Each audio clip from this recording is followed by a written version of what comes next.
여러분, 오늘 이야기를 시작하기 전에 한 문장만 먼저 드리겠습니다. 이 문장이 가슴에 와닿으시는 분이라면 오늘 영상은 끝까지 들어주시기 바랍니다. 그 문장은 이것입니다. 아버지, 솔직히 말씀드리면 용도는 좀 어려울 것 같아요. 저희도 먹고 살아야 하잖아요. 이 말을 들은 사람은 공장에서 35년을 일한 68살 아버지입니다. 매일 새벽 5시에 일어나 밤 9시까지 일했습니다.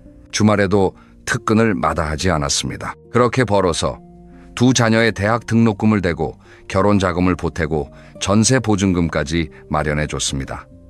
평생 자기 옷 한 벌 제대로 사 입지 않은 사람입니다. 그런데 은퇴하고 나서 한 달 생활비가 모자라 아들에게 전화를 했더니 돌아온 말이 그것이었습니다.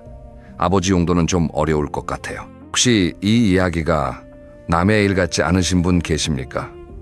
혹시 여러분 자신의 이야기는 아닙니까? 아니면 앞으로 그렇게 될까봐 불안하신 건 아닙니까? 만약 조금이라도 마음이 움직이셨다면 오늘 영상을 끝까지 들어주십시오.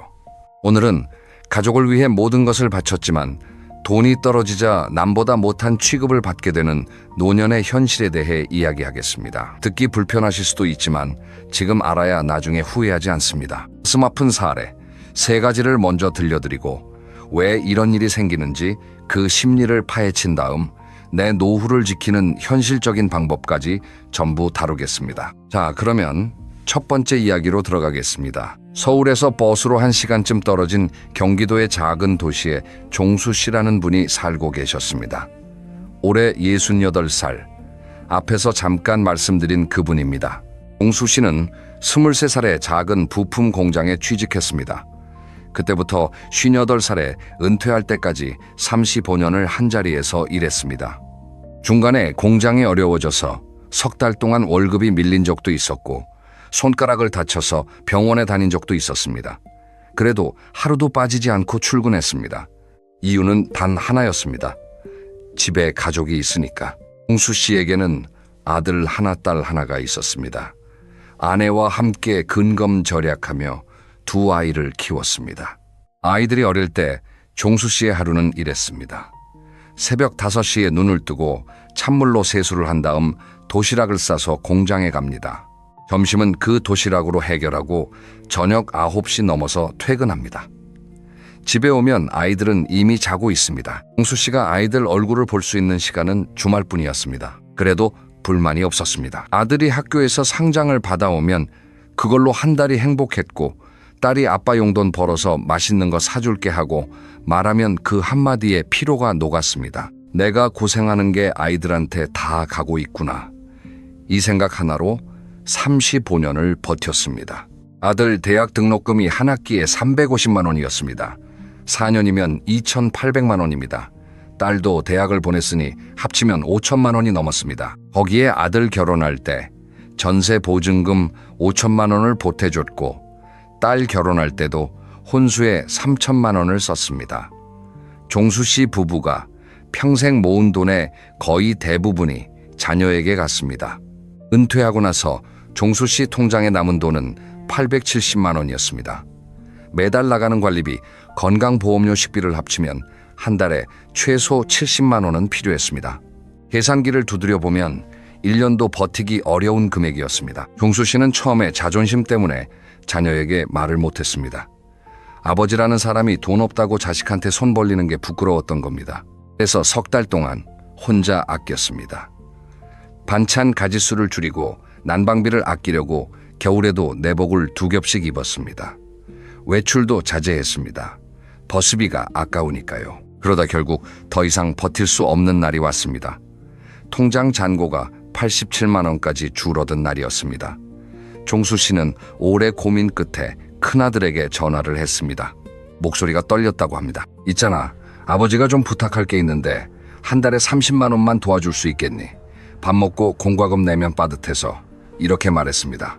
전화기 너머로 잠깐 침묵이 흘렀습니다. 그리고 아들이 입을 열었습니다. 아버지, 솔직히 말씀드리면 용돈은 좀 어려울 것 같아요. 저희도 애 둘 키우면서 대출 갚고 있거든요. 저희도 먹고 살아야 하잖아요. 틀린 말은 아닙니다. 아들도 아들 나름대로 빠듯하게 살고 있을 수 있습니다.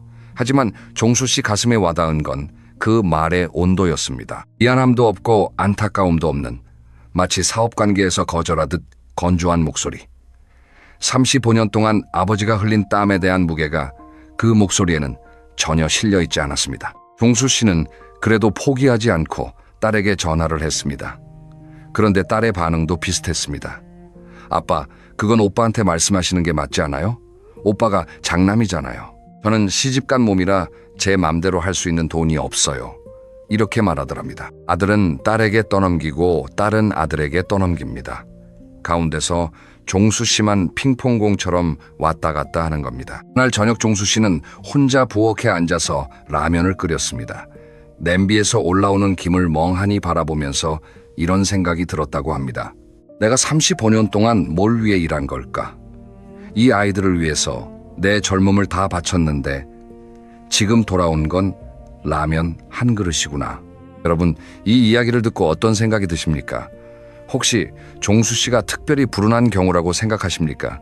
그렇지 않습니다. 우리 주변에서 생각보다 흔하게 벌어지고 있는 일입니다. 다만 당사자들이 부끄러워서 서러워서 말을 못할 뿐입니다. 그런데 이것보다 더 가슴 아픈 이야기가 있습니다. 두 번째 사례를 들려드리겠습니다. 부산에 순자 여사라는 분이 계셨습니다. 올해 74살입니다. 순자 여사의 인생은 한마디로 고생길이었습니다. 35살에 남편이 갑작스럽게 세상을 떠났습니다. 남겨진 건 초등학교에 다니는 3남매와 남편 명의의 작은 식당 하나뿐이었습니다. 순자 여사는 눈물을 닦을 겨를도 없이 식당에 나갔습니다. 새벽 4시에 일어나 장을 보고 반찬을 만들고 점심 장사를 하고 저녁 장사까지 마치면 밤 11시가 넘었습니다. 하루에 19시간을 식당에서 보낸 겁니다. 이걸 거의 40년 가까이 했습니다. 아이들은 엄마의 그 모습을 보면서 자랐습니다. 큰아들은 엄마 나중에 내가 크면 엄마 편하게 해줄게 하고 말했고, 둘째 딸은 엄마 나는 커서 돈 많이 벌어서 엄마 좋은 데 모시고 갈 거야 하고 약속했습니다. 막내 아들은 말수가 적었지만 중학교 때부터 방학마다 식당에 나와서 설거지를 도왔습니다. 그 아이들이 다 자라서 제 갈 길을 갔습니다. 큰아들은 서울에서 중견기업에 다니고, 둘째 딸은 대전에서 학원을 운영하고, 막내 아들은 부산에 남아서 작은 사업을 합니다. 모두 나름대로 자기 가정을 꾸리고 바쁘게 살고 있었습니다. 순자 여사가 70살이 되던 해에 몸에 이상이 생기기 시작했습니다. 무릎이 아파서 오래 서 있기가 힘들어졌고, 눈도 침침해져서 장부 정리가 어려워졌습니다. 40년 가까이 쉬지 않고 혹사한 몸이 한꺼번에 신호를 보내기 시작한 겁니다. 그때 큰아들이 먼저 말을 꺼냈습니다. 엄마, 이제 식당 그만하시지. 몸이 이러신데 언제까지 하실 거예요? 식당이랑 위에 있는 아파트도 정리하시고 편하게 쉬세요. 우리가 알아서 잘할 테니까. 둘째 딸도 동의했습니다. 맞아, 엄마 재산 미리 정리해 두는 게 나중에 복잡하지 않아. 우리 셋이서 잘 나눠가지고 엄마 용돈은 우리가 드릴게. 순자 여사는 고민을 많이 했습니다. 식당은 남편이 남긴 것이기도 했고, 무엇보다 그 재산이 자신의 마지막 안전장치라는 걸 본능적으로 알고 있었습니다. 하지만 자식들이 이렇게까지 말하는데 믿지 않으면 내가 자식도 못 믿는 쪼잔한 어미가 되는 것 같았습니다. 결국 순자 여사는 식당 권리금과 아파트를 정리해서 3남매에게 나눠줬습니다. 총 금액이 3억 원 정도였습니다. 처음 6개월은 괜찮았습니다. 큰아들 집에서 함께 살면서 손주도 돌봐주고 밥도 해주고 나름대로 보람을 느꼈습니다. 아들도 처음에는 잘 대해줬습니다. 그런데 시간이 지나면서 분위기가 달라지기 시작했습니다. 며느리와의 작은 충돌이 쌓이기 시작한 겁니다. 순자 여사가 김치를 담그면 며느리는 우리 집은 김치 사 먹어요 하고 말했습니다. 손주를 혼내면 엄마 요즘은 교육 방식이 달라요 하고 선을 그었습니다.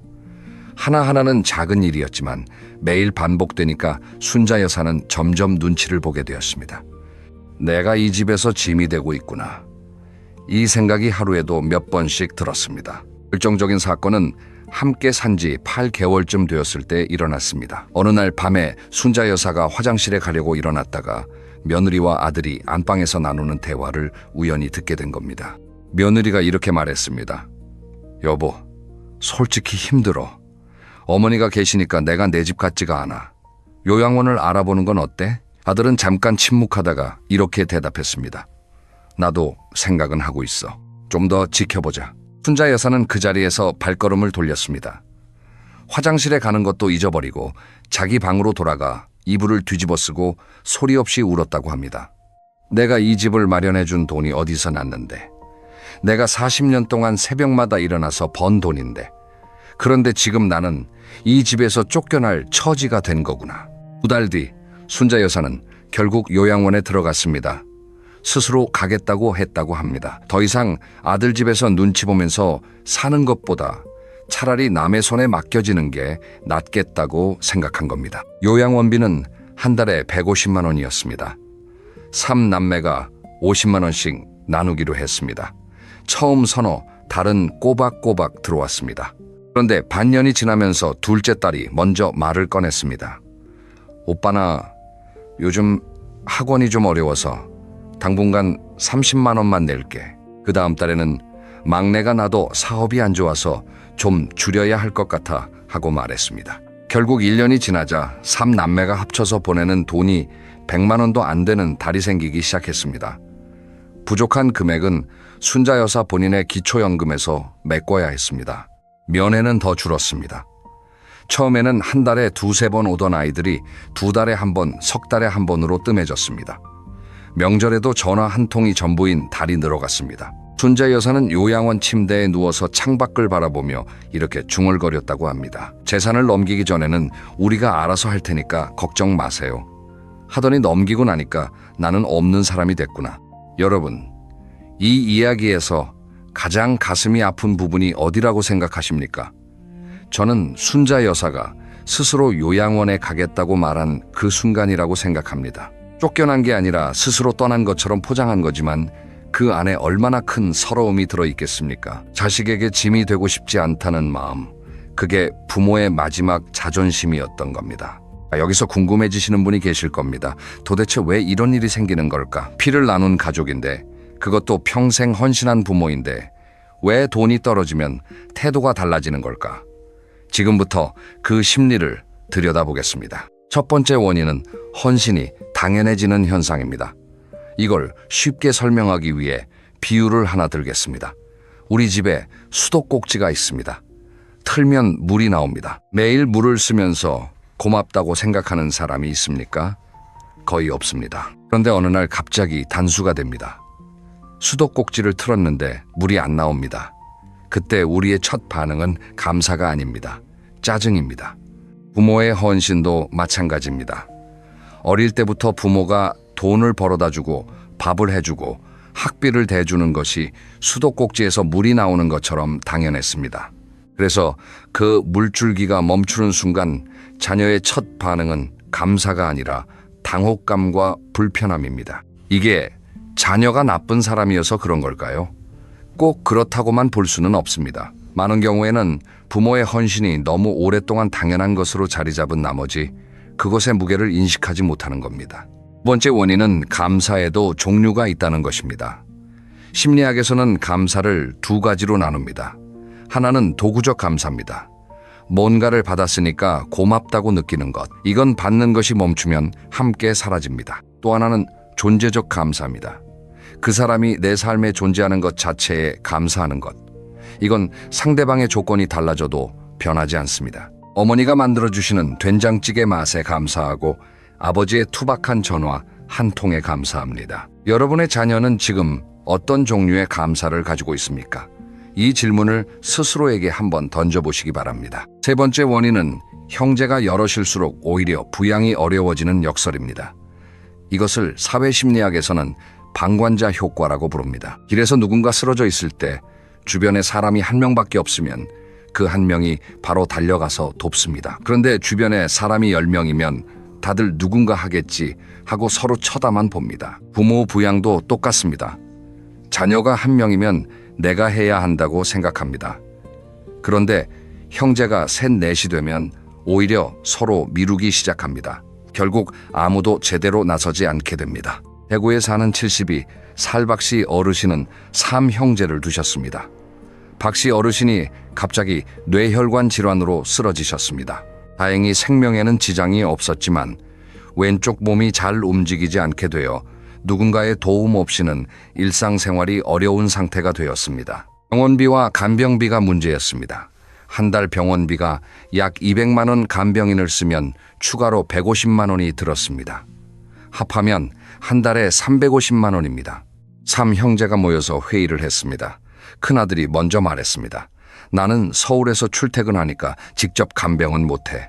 대신 병원비를 좀 더 부담할 수 있어. 근데 나도 애들 학원비가 한 달에 200만 원이 넘거든. 그러니까 많이는 못 내고 100만 원 정도. 둘째가 반박했습니다.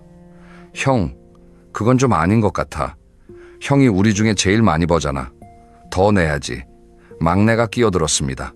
형들 나는 자영업이라 수입이 불안정해. 솔직히 50만 원도 부담돼. 결국 3시간 넘게 회의를 했지만 결론이 나지 않았습니다. 큰아들이 결국 화를 냈습니다. 야, 아버지가 결혼할 때 나한테 제일 적게 해주신 거 알지? 둘째도 폭발했습니다. 형, 그럼 그때 이야기까지 하자는 거야? 형이 장남인데 장남 역할을 해야지. 이 장면에서 가장 안타까운 사람이 누구겠습니까? 병실에 누워있는 아버지입니다. 자식들이 자기 때문에 싸우고 있다는 걸 알면서도 아무것도 할 수 없는 아버지. 천장을 바라보면서 차라리 내가 안 쓰러졌으면 좋았을 걸 하고 생각했을 그 심정을 한번 떠올려 보십시오.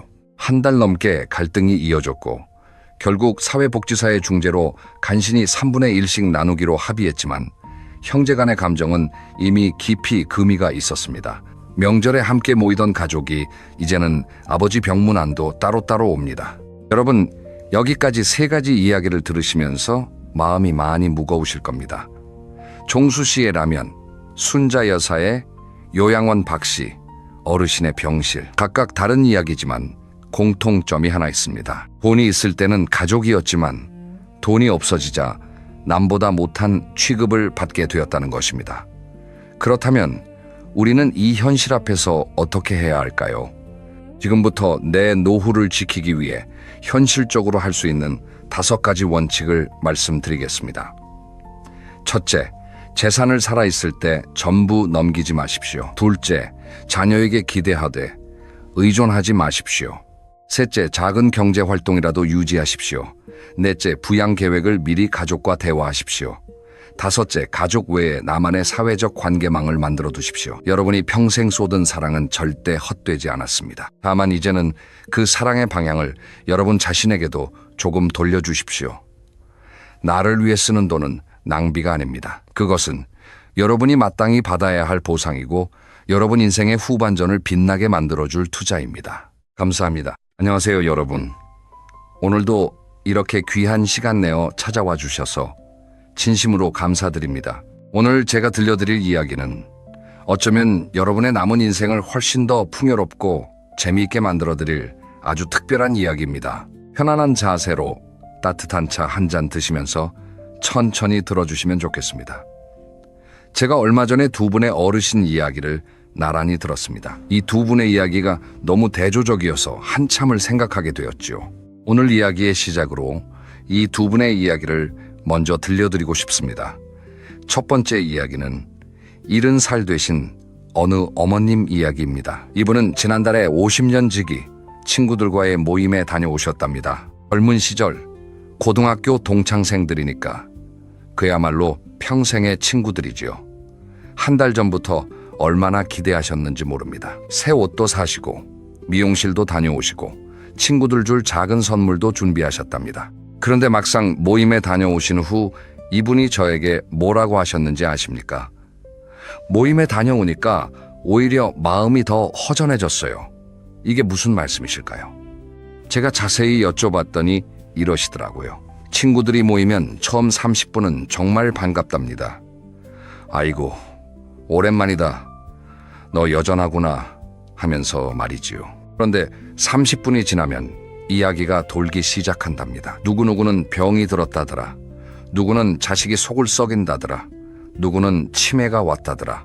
이런 이야기가 1시간. 그 다음에는 자기 건강 이야기, 허리가 아프다, 무릎이 쑤신다, 무슨 약을 먹는다.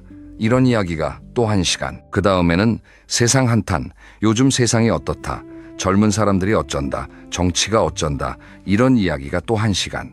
그렇게 3시간이 지나면 이야기가 끝납니다. 그런데 막상 집에 돌아오시면 뭐가 남을까요? 이 어머님은 이렇게 말씀하셨습니다. 친구들, 얼굴은 봤는데 마음이 채워지질 않아요. 오히려 내 기운까지 다 빨려서 피곤하기만 해요. 그리고 이런 말씀도 하셨습니다. 젊을 때는 친구 만나고 오면 힘이 났는데 요즘은 만나고 오면 기운이 빠져요. 왜 그럴까요? 자, 이번에는 2번째 이야기입니다. 73살 되신 어느 할아버님 이야기인데요. 이분은 1년 전부터 동네 문화센터에서 서예를 배우기 시작하셨답니다. 그 서예 교실에는 놀랍게도 30대 초반의 젊은 선생님이 계셨습니다. 처음에는 내가 이런 젊은 사람한테 뭘 배울 수 있을까 싶으셨답니다. 나이 차이가 40살이나 나는데 대화가 될까 싶으셨죠. 그런데 이 젊은 선생님이 정말 진심으로 할아버님을 대하더랍니다. 어르신이라고 무시하지도 않고, 그렇다고 노인 대접만 하지도 않고 그냥 한 사람의 학생으로 존중해 주셨답니다. 할아버님이 글씨를 잘 쓰시면 진심으로 감탄하시고, 잘못 쓰시면 친절하게 바로잡아 주시고, 때로는 인생 고민까지 나누시더랍니다. 어느 날은 할아버님이 아내를 먼저 보내시고 힘들어 하시던 시기였답니다. 수업이 끝나고 이 젊은 선생님이 할아버님을 붙잡고 이렇게 말씀하시더랍니다. 선생님, 오늘 표정이 안 좋으신데 저랑 차 한잔 하실래요? 그래서 두 분이 카페에 가서 2시간을 이야기하셨답니다. 할아버님이 그동안 자식들에게도 말 못했던 외로움을 이 젊은 선생님에게 다 털어놓으셨답니다. 그리고 그 젊은 선생님이 뭐라고 하셨을까요? 해결책을 제시한 게 아니라 그저 이렇게 말하더랍니다. 선생님, 정말 힘드셨겠어요. 그리고 선생님이 그렇게 긴 세월을 견뎌오신 게 정말 대단하세요. 할아버님은 이 말 한마디에 눈물이 터지셨답니다. 60평생 살아오시면서 누구에게서도 대단하다는 말을 들어본 적이 없으셨다고 합니다. 그 이후로 이 2분은 진짜 친구가 되셨답니다. 선생님과 학생 사이를 넘어 나이 차이를 뛰어넘는 진짜 친구요. 지금 이 할아버님이 뭐라고 하시는지 아십니까? 내 인생에서 가장 마음 통하는 친구가 생겼어요. 그 친구 덕분에 살아갈 이유가 생겼어요. 여러분, 이 2분의 이야기를 들으시면서 어떤 생각이 드십니까? 50년 지기 친구들과 만나고 공허해지신 분이 있고, 40살 어린 젊은이와 만나서 인생이 살아나신 분이 계십니다. 도대체 왜 이런 차이가 날까요? 여기서 제가 여러분께 한 가지 질문을 드리고 싶습니다. 지금 여러분의 가장 친한 친구는 몇 살이십니까? 혹시 모두가 비슷한 나이대이신가요? 잠깐만 생각해 보세요. 만약 여러분 주변의 친구들이 모두 70대, 80대 뿐이시라면 오늘 이 이야기는 정말 끝까지 들으셔야 합니다. 물론 오래된 친구가 나쁘다는 이야기가 절대 아닙니다. 오래된 친구는 오래된 친구만의 소중함이 있습니다. 그 가치는 그 무엇과도 바꿀 수 없지요. 하지만 오래된 친구만으로는 채워지지 않는 어떤 빈자리가 있다는 이야기입니다. 그 빈자리를 채워줄 수 있는 존재가 바로 말통하는 젊은 친구입니다. 오늘 이 이야기를 끝까지 들어주시면 3가지가 달라집니다. 첫째, 왜 오래된 친구와의 만남이 점점 공허해지는지 그 진짜 이유를 아시게 됩니다. 둘째, 나이 차이를 뛰어넘는 관계가 주는 놀라운 선물이 무엇인지 알게 되십니다. 셋째, 당장 어디서 어떻게 젊은 친구를 만날 수 있는지 구체적인 방법을 가져가실 수 있습니다. 그리고 마지막에는 제가 정말 중요한 비밀을 말씀드릴 겁니다. 이 비밀을 알고 계신 어르신들은 지금 나이 차이를 뛰어넘는 풍요로운 관계를 누리고 계십니다. 자, 그럼 지금부터 시작해 보겠습니다. 천천히 편안하게 들어주세요. 먼저 우리가 정직하게 마주해야 할 진실 하나가 있습니다. 왜 나이가 들수록 오래된 친구와의 만남이 점점 공허해질까요? 이 질문을 피하지 말고 함께 생각해 봅시다. 사람의 인생을 4계절에 비유해 보겠습니다. 20대와 30대는 봄과 여름입니다. 꿈도 많고 에너지도 넘치고 앞날에 대한 기대로 가득한 시기지요. 이 시기의 친구들은 함께 꿈을 나누고 함께 도전하고 함께 성장합니다. 40대와 50대는 늦여름에서 초가을로 넘어가는 시기입니다. 자리를 잡고 가족을 책임지고 사회에서 역할을 다하는 시기지요. 이 시기의 친구들은 함께 살아가는 동지 같은 존재입니다. 그럼 60대, 70대, 80대는 어떤 시기일까요? 늦가을과 겨울입니다. 이 시기에는 인생의 많은 것들이 달라집니다. 직장에서 은퇴하고, 자식들은 독립하고, 건강은 예전 같지 않고, 주변에서 친구들이 하나둘 세상을 떠나기도 합니다. 이 시기의 친구 관계는 어떨까요? 문제는 바로 여기서 시작됩니다. 젊은 시절에 사귄 친구들은 대부분 비슷한 연령대이기 때문에 다들 인생의 같은 계절을 살고 있습니다. 모두가 늦가을과 겨울을 지나고 있는 겁니다. 다들 비슷한 어려움을 겪고 비슷한 걱정을 하고 비슷한 한계를 느낍니다. 그러다 보니 만나면 어떤 이야기가 오갈까요? 제가 오래된 친구 모임에서 반복되는 5가지 이야기 패턴을 말씀드리겠습니다. 여러분도 한번 떠올려 보세요. 첫 번째 패턴은 과거 이야기입니다. 옛날에 우리 그랬지. 너 그때 기억나? 학창시절 그 선생님 말이야. 이런 이야기가 대부분을 차지합니다. 추억을 나누는 건 좋은 일입니다. 하지만 30년 전, 40년 전, 50년 전 이야기만 반복하다 보면 현재는 어디로 갔을까요? 지금 이 순간의 나, 지금 이 순간에 네가 없어지는 겁니다. 두 번째 패턴은 건강 이야기입니다. 나는 허리가 아파. 나는 당뇨야. 무슨 약을 먹어야 하는데 병원 어디가 좋대. 이런 이야기가 끝없이 이어집니다. 서로의 건강을 걱정하는 건 당연하고 좋은 일입니다. 하지만 만남의 대부분이 건강 이야기로 채워지면 어떻게 될까요? 만나고 돌아오는 길에 마음까지 병원 대기실에 앉아있는 기분이 듭니다. 세 번째 패턴은 자식과 손주 자랑이나 걱정입니다. 우리 아들은 이번에 승진했어. 우리 며느리가 이번에 어쩌고. 우리 손주가 저쩌고. 이런 이야기가 돌아갑니다. 서로 자랑하고 걱정하는 것 자체는 나쁘지 않지만 문제는 이 자리에 나 자신이 없다는 겁니다. 모두가 누군가의 엄마, 누군가의 할머니, 누군가의 아버지로만 존재하고 정작 한 사람의 인간으로는 없어지는 겁니다. 네 번째 패턴은 불평과 불만입니다. 요즘 며느리는 어떻고, 요즘 젊은 애들은 어떻고, 요즘 세상은 어떻고, 이런 이야기들이지요. 한 사람이 시작하면 다들 거기에 동조하면서 불만이 점점 커집니다. 이런 대화를 한두 시간 하고 나면 기분이 어떨까요? 마음이 무거워지고 세상이 더 싫어집니다. 다섯 번째 패턴은 세상 한탄입니다. 요즘 뉴스 봤어? 세상이 왜 이 모양이냐? 이 나라가 어떻게 될지 걱정이다. 우리 세대만 고생했지. 이런 이야기가 이어집니다. 세상 돌아가는 일을 나누는 건 자연스러운 일입니다. 하지만 매번 한탄으로 끝나면 기운이 빠집니다. 여러분, 이 5가지 패턴이 낯설지 않으시죠? 솔직히 어느 정도는 이런 이야기 없이 모임이 진행되기 어렵다는 것도 사실입니다. 저는 지금 이런 이야기들이 무조건 나쁘다고 말씀드리는 게 아닙니다. 문제는 만남 전체가 이 5가지 패턴으로만 채워질 때입니다. 왜 이런 현상이 생길까요? 이유는 간단합니다. 오래된 친구들끼리는 이미 서로에 대해 너무 잘 압니다. 과거를 공유하고 있기 때문에 자꾸 과거 이야기로 돌아갑니다. 그리고 비슷한 인생 단계를 살고 있기 때문에 관심사도 비슷합니다. 새로운 자극이 없다 보니 대화가 점점 익숙한 레퍼토리로만 흘러가는 겁니다. 한 가지 더 중요한 이유가 있습니다. 오래된 친구들은 서로의 과거 모습을 기억하고 있습니다. 그래서 가끔은 그 기억 속 모습에 서로를 가둬둡니다. 예를 들어 학창 시절에 공부 잘했던 친구는 평생 그 공부 잘했던 애로만 봅니다. 그런데 그 친구가 지금 어떤 사람인지, 지금 어떤 생각을 하는지는 잘 모릅니다. 관심도 없습니다. 그러다 보니 대화가 깊어지지 않습니다. 제가 실제로 어떤 어머님 이야기를 들려드리고 싶습니다. 71살 되신 이 어머님은 고등학교 동창회에 오랜만에 나가셨답니다. 이 어머님은 최근 3년 동안 정말 많이 달라지셨어요. 평생 집에만 계시다가 지역 도서관에서 독서 모임을 시작하셨고, 글쓰기도 배우기 시작하셨고, 심지어 작은 시를 써서 지역 문학지에 발표도 하셨답니다.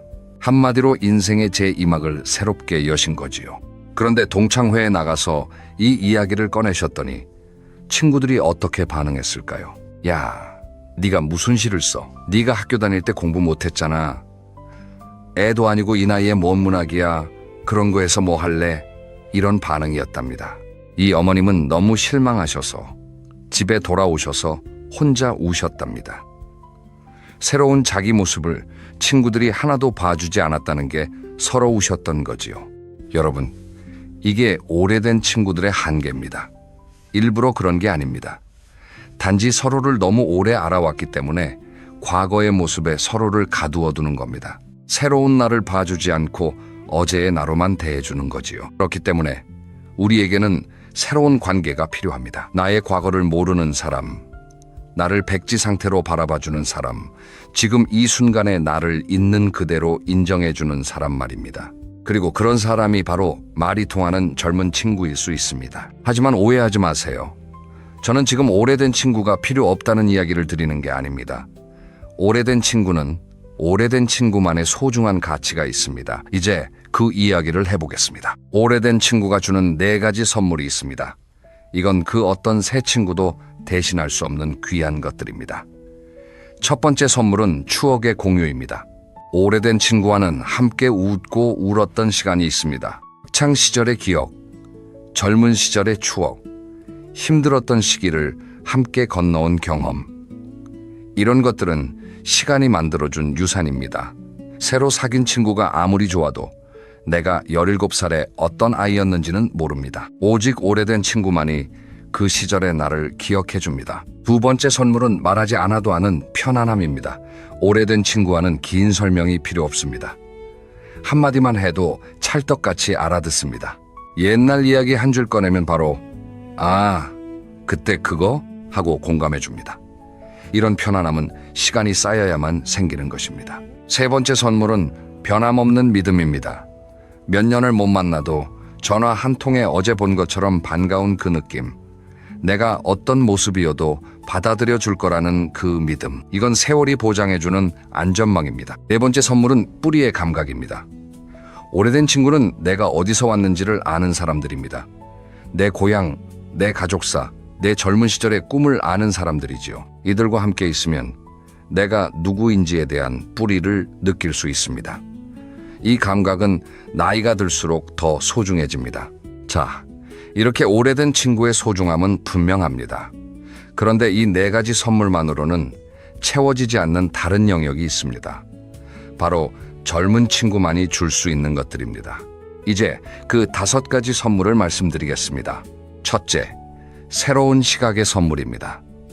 젊은 친구와 이야기를 나누면 세상을 보는 눈이 달라집니다. 같은 뉴스를 봐도 그들은 다르게 해석하고 같은 상황도 새로운 각도에서 봅니다. 우리 세대는 살아온 경험 때문에 어느 정도 사고가 고정되어 있습니다. 그런데 젊은 친구와 대화하다 보면 아, 저렇게도 생각할 수 있구나 하는 깨달음을 얻게 됩니다.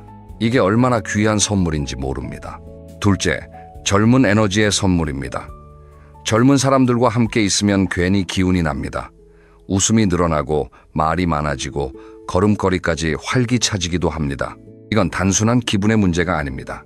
젊은 에너지에 노출되면 실제로 뇌가 활성화되고 몸까지 젊어진다는 연구 결과가 있습니다. 젊은 사람들과 어울리는 것 자체가 노화를 늦추는 효과가 있다는 거지요. 셋째, 배움의 기쁨의 선물입니다. 나이가 들수록 배울 기회가 줄어듭니다. 그런데 젊은 친구와 함께하면 자연스럽게 새로운 것을 배우게 됩니다. 요즘 유행하는 것들, 새로운 기술, 새로운 음악, 새로운 말투까지. 배움은 뇌를 젊게 유지하는 가장 좋은 방법입니다. 치매 예방에도 탁월한 효과가 있지요. 넷째, 디지털 세상의 문을 열어주는 선물입니다. 요즘 세상은 스마트폰과 컴퓨터 없이는 살기 어렵지요. 은행 업무도, 병원 예약도, 심지어 주민센터 서류 발급도 온라인으로 합니다. 그런데 이런 것들을 자식에게 물어보자니 미안하고 혼자 배우자니 어렵습니다. 그런데 말 통하는 젊은 친구가 있으면 이야기가 달라집니다. 편하게 물어볼 수 있고 친절하게 알려줍니다. 디지털 세상의 문이 활짝 열리는 겁니다. 다섯째, 그리고 가장 중요한 선물입니다. 바로 존재감의 회복입니다. 나이가 들면 사회에서 쓸모없는 사람이라는 느낌을 받기 쉽습니다. 은퇴하고 나면 나는 이제 뭘 하는 사람인가? 라는 질문에 답하기 어려워집니다. 그런데 젊은 친구가 여러분의 이야기에 귀 기울여주고 여러분의 경험을 소중하게 여겨주고 여러분에게서 뭔가를 배우고 싶어 할 때, 그때 비로소 아, 나도 필요한 사람이구나 하는 감각이 돌아옵니다. 이게 정말 귀한 선물입니다. 여러분, 오래된 친구의 4가지 선물과 젊은 친구의 5가지 선물을 비교해 보세요. 둘 다 필요하다는 것을 아시겠지요? 어느 쪽이 더 좋다는 이야기가 아닙니다. 양쪽이 균형을 이룰 때 가장 풍요로운 노년이 됩니다. 그렇다면 이상적인 친구 비율은 어떻게 될까요? 제가 만난 한 75세 어르신이 아주 재밌는 이야기를 해주셨습니다. 이분은 자기만의 친구 비율을 가지고 계셨습니다. 오래된 친구 5명, 비슷한 나이대 새 친구 3명, 그리고 자기보다 20살 이상 어린 젊은 친구 2명, 이렇게 10명 정도의 친구를 유지하신답니다. 이분이 뭐라고 하시는지 아십니까? 오래된 친구는 내 뿌리를 지켜주고, 비슷한 나이 친구는 현재를 함께 나누고, 젊은 친구는 미래를 열어줘요. 이 3가지가 다 있어야 인생이 풍요로워요. 얼마나 지혜로우신 말씀입니까? 그런데 여기서 문제가 생깁니다. 많은 어르신들이 이렇게 생각하실 겁니다. 그래, 젊은 친구가 좋다는 건 알겠는데 이 나이에 젊은 친구를 어떻게 사귀어요? 젊은 사람들이 나 같은 노인을 좋아할 리가 없잖아요. 그게 현실적으로 가능한 일이에요? 이런 의문이 드실 겁니다. 당연합니다. 저도 그런 생각이 들었습니다. 하지만 여러분, 이 이야기를 들으시면 생각이 바뀌실 겁니다. 지금부터 실제로 세대 차이를 뛰어넘어 관계를 맺으신 어르신들의 이야기를 들려드리겠습니다. 첫 번째 이야기는 문화센터에서 30대 선생님과 친구가 되신 어느 할머님 이야기입니다. 이 할머님은 72살에 처음으로 스마트폰 사용법을 배우러 문화센터에 가셨답니다. 거기서 만난 선생님이 30세 여자분이셨지요. 처음에는 너무 어색해서 수업 중에도 말을 잘 못하셨답니다. 이 어린 사람에게 이런 기본적인 걸 물어봐도 되나 하는 생각에 위축되셨던 거지요. 그런데 이 젊은 선생님이 정말 따뜻하셨답니다. 할머님, 궁금하신 거 뭐든지 물어보세요. 이거 저도 처음엔 어려웠어요. 할머님, 잘 따라오세요. 이렇게 격려해 주셨답니다. 그러다가 어느 날 수업이 끝나고 할머님이 용기를 내서 선생님, 저랑 차 한잔 하실 시간 있으세요? 하고 물으셨답니다. 그렇게 시작된 만남이 지금은 2년째 이어지고 있답니다. 한 달에 한 번 정도 할머님이 선생님에게 밥을 사주시고 선생님은 할머님에게 새로운 스마트폰 기능을 알려드립니다. 그런데 이분들의 대화가 극에 다가 아닙니다. 선생님의 결혼 생활 이야기, 직장, 고민, 아이 키우는 어려움 같은 것들을 할머님께 털어놓으시고 할머님은 인생 선배로서 조언해 주십니다. 그리고 할머님은 자기 젊은 시절 이야기, 남편과의 추억, 지금의 외로움 같은 것을 선생님께 나누십니다. 이 할머님이 지금 뭐라고 하시는지 아십니까? 이 선생님이 내 인생의 가장 귀한 선물이에요. 딸 같기도 하고 친구 같기도 해요. 이 친구 덕분에 다시 세상이 재미있어졌어요. 두 번째 이야기는 동네 카페 젊은 사장님이 인생의 멘토가 되어주신 어느 할아버님 이야기입니다. 76세 되신 이 할아버님은 아내를 먼저 보내시고 혼자 사셨답니다. 외로움이 심하셔서 매일 아침 산책 겸 동네 카페에 들러서 커피를 한 잔 드셨지요. 그 카페의 사장님이 30대 후반의 청년이셨습니다. 처음에는 그냥 인사만 주고받으셨답니다. 그런데 매일 오시는 할아버님께 이 사장님이 서서히 관심을 가지시더랍니다. 오늘도 오셨네요. 오늘 컨디션은 어떠세요? 이 원두 새로 들여왔는데 드셔보실래요? 이런 식으로 말을 걸어오셨답니다. 어느 비 오는 날 할아버님이 우산 없이 카페에 가셨답니다. 우산이 없으시니 비가 그칠 때까지 카페에 좀 오래 앉아 계시게 되었지요. 그때 이 사장님이 할아버님 옆에 앉으시더니 이렇게 말씀하시더랍니다. 어르신, 제가 가게 일 없는데 잠깐 같이 이야기해도 될까요? 그게 시작이었답니다. 지금은 일주일에 한두 번 손님이 없는 시간에 두 분이 마주 앉아 이야기를 나누신답니다. 사장님은 할아버님께 사업 고민을 털어놓으시고 할아버님은 인생 경험을 나눠주십니다. 어떤 때는 할아버님이 조언을 해주시고 어떤 때는 사장님이 할아버님께 새로운 이야기를 들려주십니다. 서로가 서로의 스승이 된 겁니다. 이 할아버님이 저에게 이렇게 말씀하셨습니다. 아내를 보내고 나서 죽을 맛이었어요. 그런데 이 젊은 친구 덕분에 아침마다 일어날 이유가 생겼어요. 이 친구를 보러 가야 하니까요. 여러분, 한 사람의 따뜻한 관심이 한 사람의 인생을 어떻게 살려낼 수 있는지 보이시나요? 세 번째 이야기는 봉사활동에서 만난 20대 청년과 편지를 주고받으시는 어르신 이야기입니다. 이 어머님은 70살에 지역 봉사활동에 참여하기 시작하셨답니다. 어린이집에 가서 아이들에게 동화책을 읽어주는 봉사였지요. 그 봉사 모임에서 20대 중반의 여자 청년과 함께 일하게 되셨답니다. 처음에는 젊은 청년이 어르신을 불편해할 줄 아셨답니다. 그런데 이 청년이 어머님의 동화 읽는 실력에 감탄하더랍니다. 선생님, 어쩜 그렇게 실감나게 읽어주세요? 아이들이 완전히 빠져들어요. 이 한마디에 어머님은 감동하셨답니다. 평생 잘한다는 말을 들어본 적이 별로 없으셨거든요. 그렇게 친해진 두 분이 지금은 편지를 주고받으신답니다. 요즘 세상에 편지라니 신기하지요? 이 청년이 해외로 일하러 가게 되면서 이메일은 빠르지만 마음이 안 담긴다며 손편지를 주고받자고 제안했답니다. 그래서 2달에 한 번씩 편지가 오고 가신답니다. 어머님은 이 편지를 쓰시는 시간이 일상에서 가장 행복한 시간이라고 하십니다.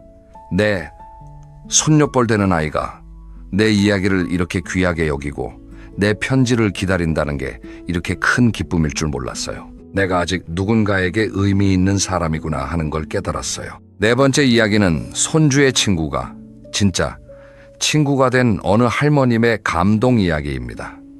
이 할머님은 손주가 친구를 집에 자주 데려오는 걸 좋아하셨답니다. 그 중에 한 친구가 유난히 할머님과 이야기를 잘 하더랍니다. 학교 끝나고 놀러 오면 꼭 할머님 옆에 앉아서 할머니, 옛날에는 어떻게 사셨어요? 할머니, 그 시절 음식은 뭘 드셨어요? 이렇게 물어보더랍니다. 처음에는 그냥 예의 바른 아이인가 보다 하셨답니다.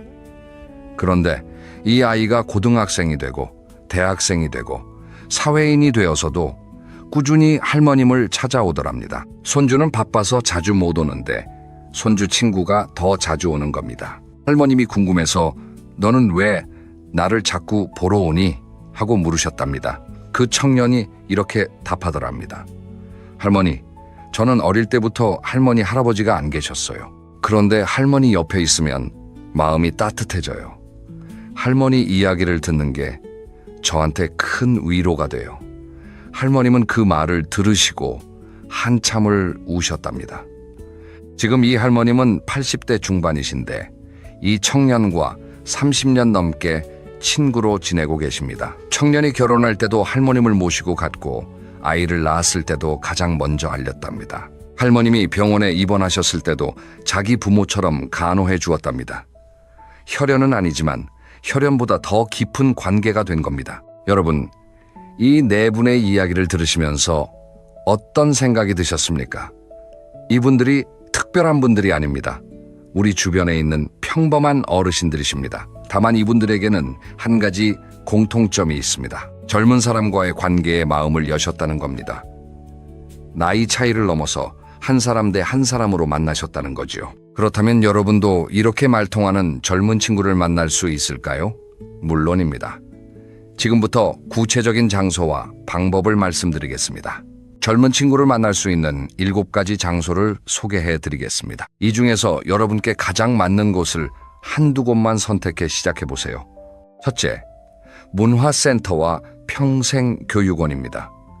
이곳은 젊은 강사분들이 많이 계시고 세대가 섞인 수강생들이 모입니다. 서예, 한문, 노래, 그림, 악기, 외국어 등 배우고 싶은 것 하나를 선택하셔서 등록해 보세요. 처음에는 어색해도 몇 번 나가시면 얼굴을 익히게 되고 자연스럽게 대화를 나누게 됩니다. 주의할 점은 내가 이 나이에 뭘 배워라는 생각을 내려놓으시는 겁니다. 배움 앞에서는 모두가 학생입니다. 둘째, 지역 봉사활동 모임입니다. 지역 복지관, 어린이집, 도서관 등에서 하는 봉사활동에 참여해 보세요. 여기에는 젊은 자원봉사자들이 많습니다. 어린이들에게 책 읽어주기, 동네 청소, 독거 어르신 방문 같은 다양한 활동이 있지요. 봉사는 기본적으로 좋은 마음을 가진 사람들이 모이는 곳이기 때문에 자연스럽게 좋은 관계가 만들어집니다. 셋째, 단골 가게와 동네 카페입니다. 특별한 활동이 아니어도 자주 가는 단골 가게 주인이나 직원과 친해질 수 있습니다. 동네, 카페, 빵집, 식당, 꽃집 등을 꾸준히 방문하시면서 따뜻한 인사를 나누어 보세요. 오늘도 수고하시네요. 이 꽃 정말 예쁘네요. 이런 작은 말 한마디가 관계의 시작이 됩니다. 매일 같은 시간에 가셔서 어르신 단골이 되면 젊은 주인과 친구가 되는 경우가 많습니다. 넷째, 종교 공동체의 모임입니다. 교회나 성당, 절에 다니신다면 청년 모임이나 세대 통합 모임에 참여해 보세요. 종교 공동체는 원래 세대를 아우르는 특성이 있습니다. 함께 기도하고, 함께 봉사하고, 함께 식사하는 과정에서 자연스럽게 친해집니다. 종교가 없으시다면 종교와 무관한 지역 모임도 좋습니다. 다섯째, 운동 모임과 산책 동호회입니다.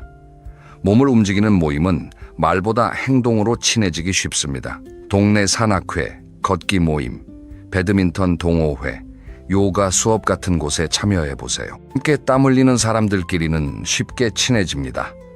그리고 운동은 건강에도 좋으니 일석이조지요. 여섯째, 손주를 통한 만남입니다. 손주가 있으시다면 손주의 친구들과 자연스럽게 친해질 기회가 많습니다. 집에 놀러오는 손주 친구에게 따뜻하게 대해주시고 간식도 챙겨주시고 이야기도 나누어 보세요. 앞서 말씀드린 할머님 이야기처럼 손주 친구가 평생 친구가 되는 경우도 많습니다. 일곱째, 온라인 취미 모임입니다. 요즘은 스마트폰으로도 좋은 모임을 찾을 수 있습니다. 지역 기반의 취미 모임 앱이 많이 있지요. 스마트폰 사용이 어려우시면 자식이나 손주 혹은 앞서 말한 문화센터 선생님에게 도움을 청해보세요. 온라인 모임은 나이 제한이 없는 경우가 많아서 다양한 세대가 섞여 있습니다. 이 7가지 중에서 딱 하나만 선택하세요. 한꺼번에 다 하려고 하시면 오히려 부담이 됩니다. 가장 편하게 느껴지는 하나를 정해서 이번 주나 다음 주에 용기를 내서 한번 방문해 보세요. 그 작은 한 걸음이 여러분의 인생을 바꿀 수 있습니다. 자, 그럼 이제 정말 중요한 이야기를 하나 해야 합니다. 장소에 가는 것도 중요하지만 거기서 젊은이들과 진짜로 친해지려면 어떻게 해야 할까요? 젊은이들이 진짜로 좋아하는 어른의 특징이 있습니다. 이 7가지만 기억하시면 됩니다. 첫째, 잔소리하지 않는 어른입니다. 젊은이들이 가장 싫어하는 것이 잔소리입니다. 요즘 젊은 애들은 왜 이래? 너희 세대는 참 어려워. 우리 때는 안 그랬는데. 이런 말은 절대 하지 마세요. 이런 말을 하는 순간 젊은이들은 마음의 문을 닫아버립니다. 대신 그렇구나.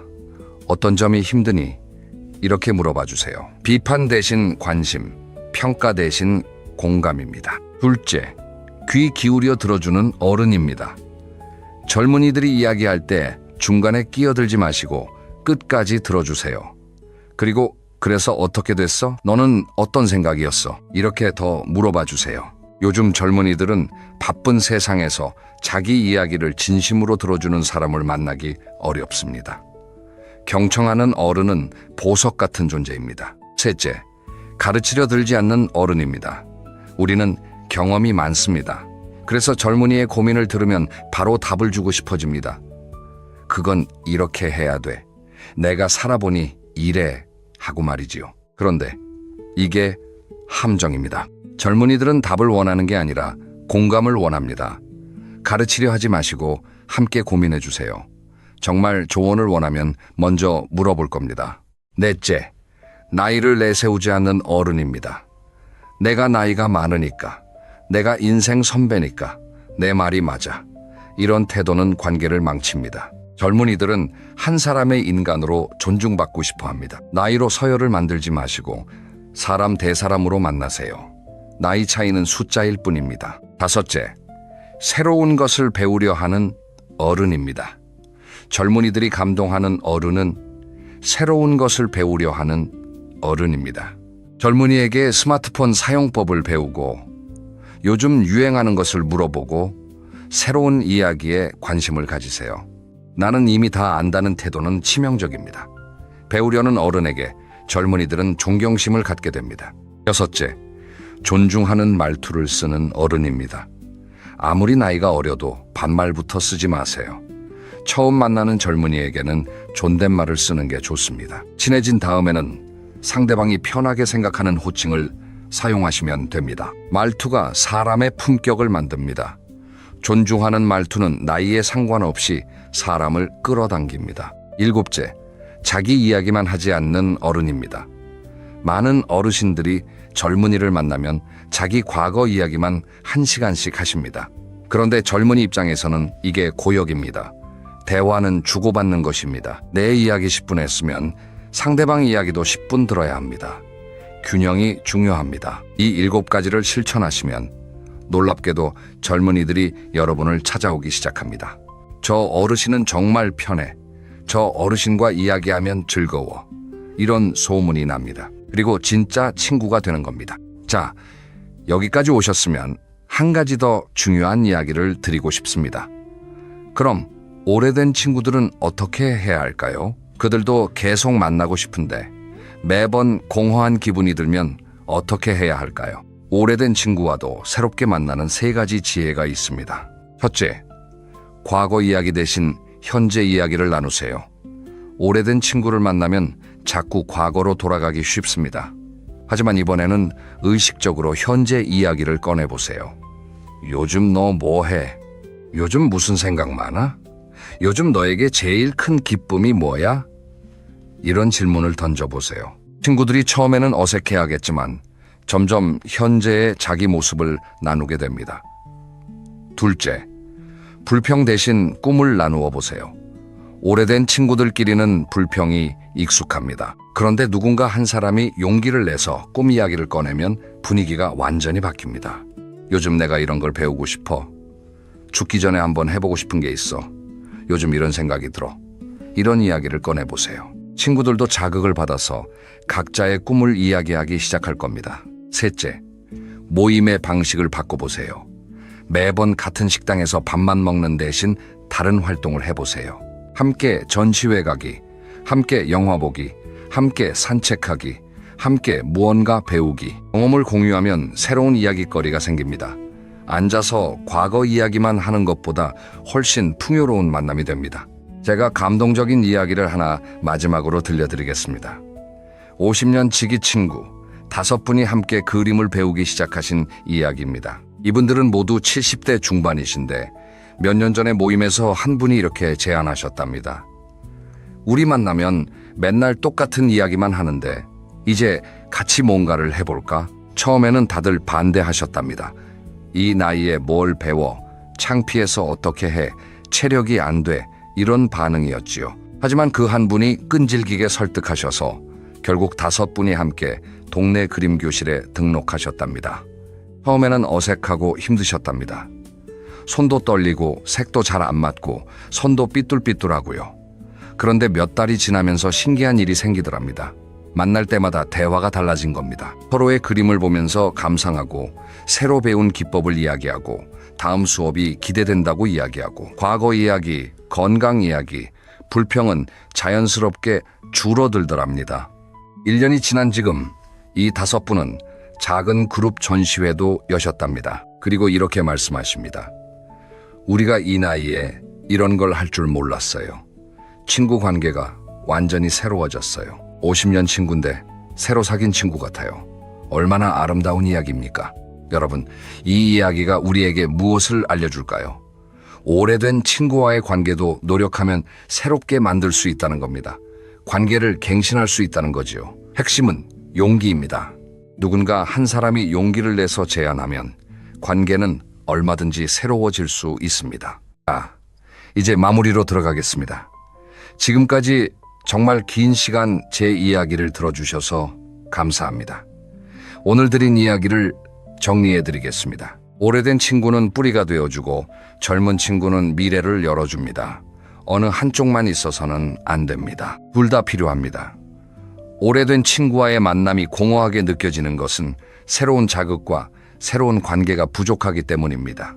말통하는 젊은 친구 한두 명만 있어도 인생이 완전히 달라집니다. 젊은 친구를 만나려면 집 안에만 계셔서는 안 됩니다. 문화센터, 봉사활동, 단골가게, 종교 공동체, 운동 모임, 손주 친구, 온라인 모임 중에서 한 가지를 선택해 용기 내어 시작해 보세요. 그리고 젊은이들과 만났을 때는 잔소리하지 않기, 귀 기울여 듣기, 가르치려 들지 않기, 나이 내세우지 않기, 새로운 것 배우려 하기, 존중하는 말투 쓰기, 자기 이야기만 하지 않기, 이 7가지를 꼭 기억해 주세요. 그리고 오래된 친구와의 관계도 새롭게 만들어 가세요. 과거 이야기 대신 현재 이야기, 불평 대신 꿈 이야기, 먹고 마시는 모임 대신 함께 배우고 경험하는 모임. 이렇게 방식을 바꾸면 50년 친구와도 새롭게 만날 수 있습니다. 마지막으로 제가 가장 중요한 비밀을 말씀드리겠습니다. 나이 차이를 뛰어넘는 관계의 진짜 비결은 상대방을 한 사람의 인간으로 바라보는 것입니다. 젊은이를 어린 사람으로 보지 마시고 그저 한 사람의 인간으로 바라봐 주세요. 그러면 그 사람도 여러분을 노인이 아닌 한 사람의 인간으로 바라봐 줍니다. 그때 진짜 우정이 시작됩니다. 나이는 숫자일 뿐입니다. 마음이 통하면 친구입니다. 20살 차이가 나도 40살 차이가 나도 마음이 통하면 진짜 친구가 될 수 있습니다. 그리고 그런 친구가 있으면 인생의 겨울도 따뜻해집니다. 오늘부터 실천할 수 있는 3가지를 말씀드리겠습니다. 첫째, 이번 주 안에 문화센터나 복지관 프로그램 하나를 알아보세요. 인터넷이 어려우시면 자식이나 손주에게 물어보시면 됩니다. 둘째, 동네 단골가게 주인이나 직원에게 오늘부터 조금 더 따뜻한 인사를 건네 보세요. 오늘도 수고하시네요. 이 한마디부터 시작하면 됩니다. 셋째, 오래된 친구 한 명에게 전화해서 우리 이번엔 뭔가 같이 해볼까 하고 제안해 보세요. 작은 시작이 큰 변화를 만듭니다. 용기를 내세요. 여러분에게는 충분히 할 수 있는 힘이 있습니다. 여러분의 남은 인생이 오래된 친구의 따뜻함과 새로운 친구의 신선함으로 가득 채워지시기를 진심으로 응원합니다. 외롭지 않은 노년, 풍요로운 노년, 매일이 기대되는 노년이 되시기를 바랍니다. 오늘 하루 여러분 자신을 꼭 안아주세요. 그동안 정말 수고 많으셨습니다. 이제부터가 진짜 여러분의 인생입니다. 다음 영상에서는 더 실용적인 이야기를 준비했습니다. 바로 70대부터 반드시 시작해야 할 5가지 취미입니다. 어떤 취미가 여러분의 노년을 가장 풍요롭게 해줄지, 어떻게 시작하면 좋을지 구체적으로 담았습니다. 꼭 기대해 주세요. 오늘 이 영상이 조금이라도 마음에 와닿으셨다면 구독과 좋아요 한 번씩 눌러주시면 큰 힘이 됩니다. 그리고 이 영상이 꼭 필요한 주변 분이 계시다면 꼭 공유해 주세요. 한 분이라도 더 따뜻하고 풍요로운 노년을 보내실 수 있도록 함께 응원해 주시면 감사하겠습니다. 오늘도 이렇게 긴 시간 함께 해주셔서 진심으로 감사드립니다. 여러분 모두 건강하시고 행복하세요. 그리고 꼭 기억하세요. 나이는 숫자일 뿐, 마음이 통하면 친구라는 것을. 다음 영상에서 또 뵙겠습니다. 안녕히 계세요. 안녕하세요.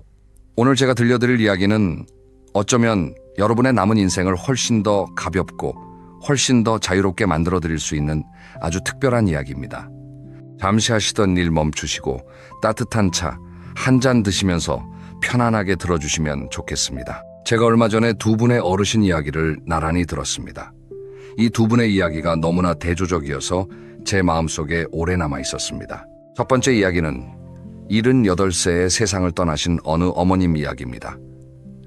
이 어머님은 평생을 정말 알뜰하게 사셨습니다. 아무것도 버리지 못하셨지요. 옷장에는 50년 전 옷까지 걸려 있었고, 장식장에는 결혼할 때 받으신 그릇 세트가 그대로 있었고, 베란다와 창고는 언젠가 쓸 거라고 모아둔 물건들로 가득했습니다. 자식들이 엄마 이거 좀 버리자라고 하면 이 어머님은 언제나 이렇게 말씀하셨답니다. 아직 쓸만한데 왜 버려? 너희가 뭘 몰라. 그런데 이 어머님이 갑자기 건강이 안 좋아지셔서 몇 달을 앓으시다 돌아가셨습니다. 장례를 마치고 나서 자식들이 어머님의 유품을 정리하기 시작했지요. 그런데 그 과정이 정말 힘드셨다고 합니다. 집 안가득 쌓인 물건들을 하나하나 들여다보면서 자식들은 한 달 동안 매일 울었답니다. 왜 우셨을까요?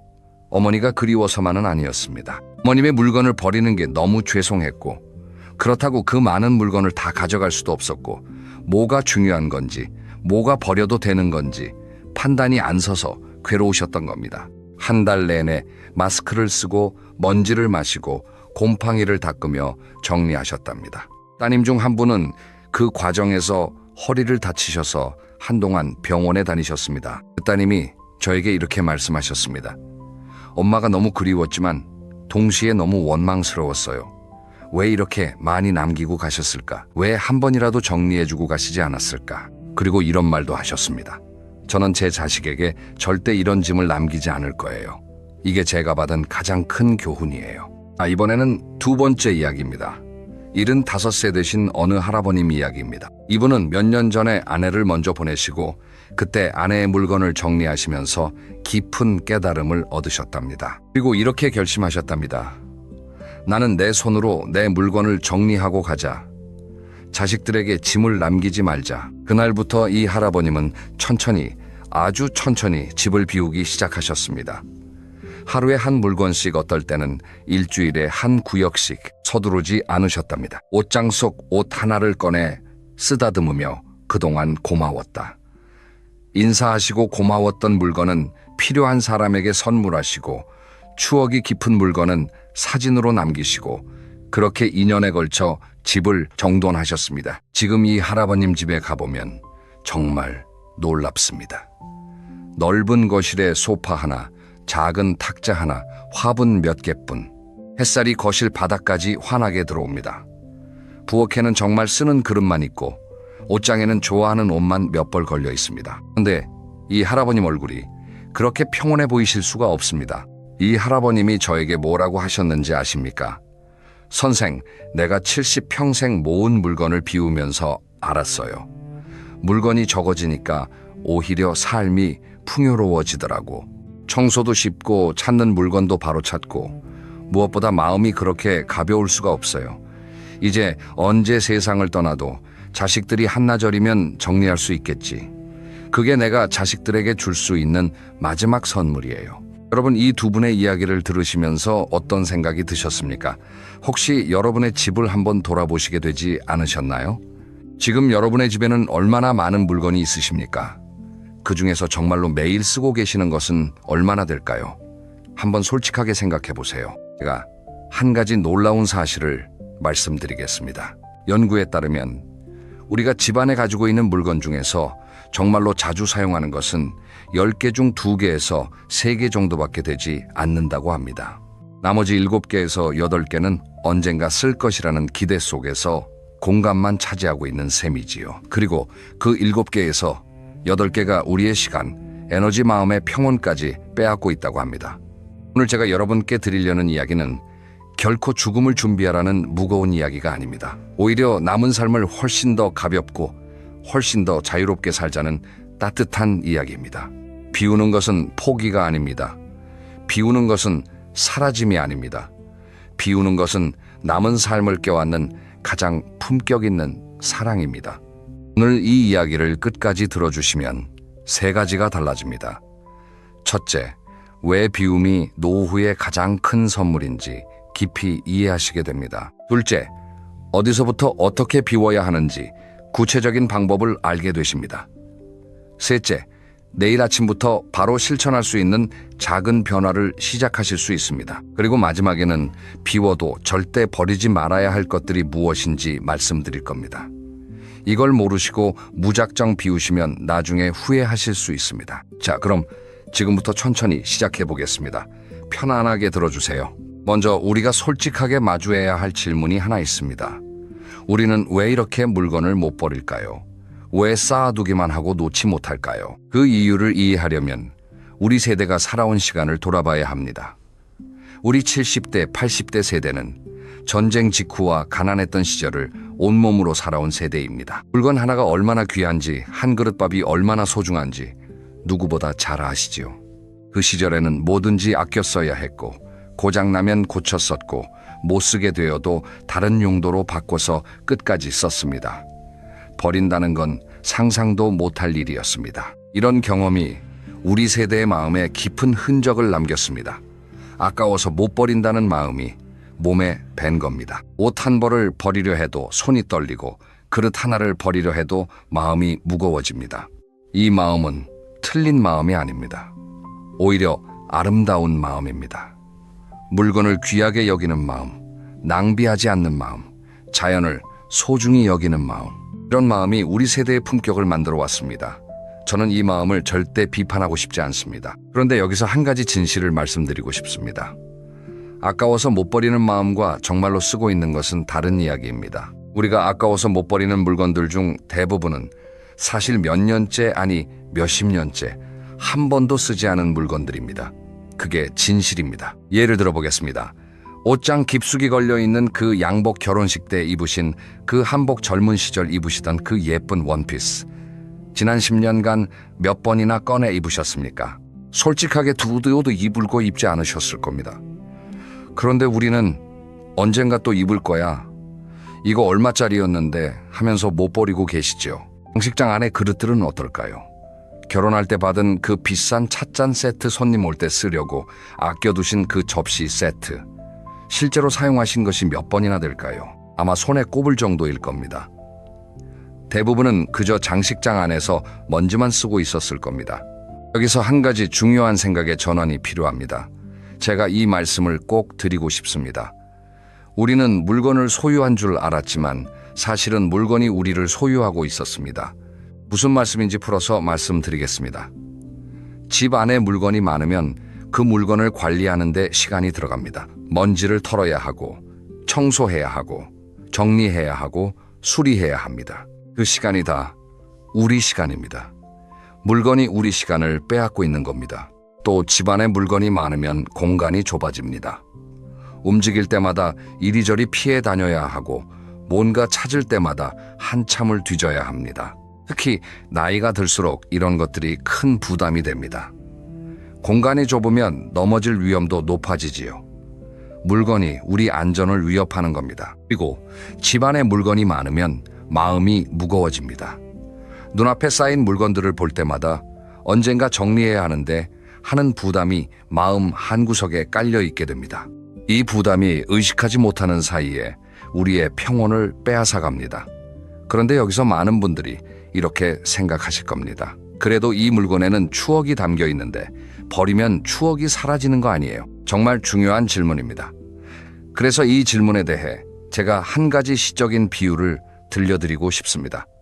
물건은 추억의 그림자일 뿐입니다. 진짜 추억은 여러분의 마음속에 있습니다. 물건을 버린다고 해서 그 시절의 기억이 사라지지 않습니다. 오히려 물건에 매달려 있는 한 우리는 그 시절에 갇혀 살게 됩니다. 물건을 놓아주면 추억은 순수한 기억으로 마음속에서 더 아름답게 빛납니다. 한 가지 감동적인 이야기를 들려드리겠습니다. 어느 따님이 어머니를 여의고 어머니의 유품을 정리하셨답니다. 어머니 집에는 50년이 넘는 물건들이 가득했지요. 처음에는 이 따님도 뭐 하나 못 버리겠더랍니다. 다 엄마의 흔적이니까요. 그런데 정리하면서 한 가지를 발견하셨답니다. 어머니가 소중히 간직하셨던 낡은 수첩 하나. 수첩 안에는 어머니의 손글씨로 쓴 짧은 일기들이 있었습니다.